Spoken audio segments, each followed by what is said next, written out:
Is Localized Application Library shim crashing because of the library module DLL? I'm Sophie Chen, a senior Windows developer. Let's use these professional steps to fix the runtime error. Before we begin the manual steps for library module, you can access a utility designed to help provide a clean system environment. This is the library module, a generic naming convention used by numerous proprietary applications to store their primary shared code and logic manifests.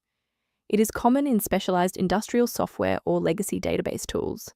Because it lacks a standardized parent, a missing library DLL error usually requires a full reinstallation of the specific software that triggered the message to restore the localized file to its root directory.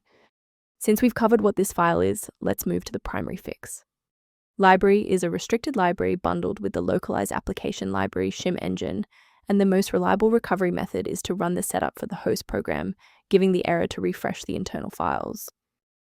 If the setup package didn't provide a resolution, we need to look under the hood at how your system handles current session configurations.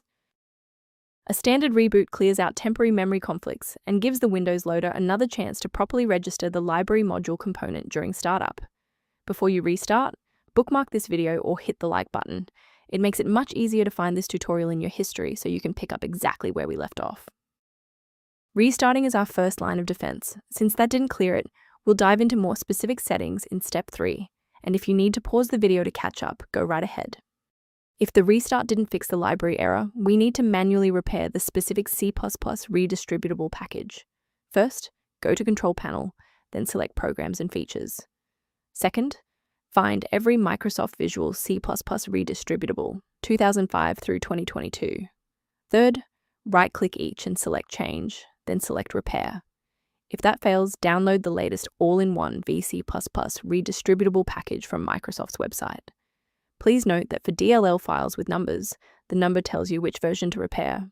For example, 120 equals 2013. It's worth taking a moment to discuss the safe acquisition of runtime components. Safety is paramount.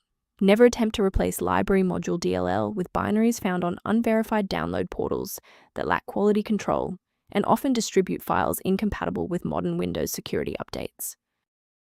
To ensure your environment stays properly configured, a professional diagnostic can help verify that your library references remain intact.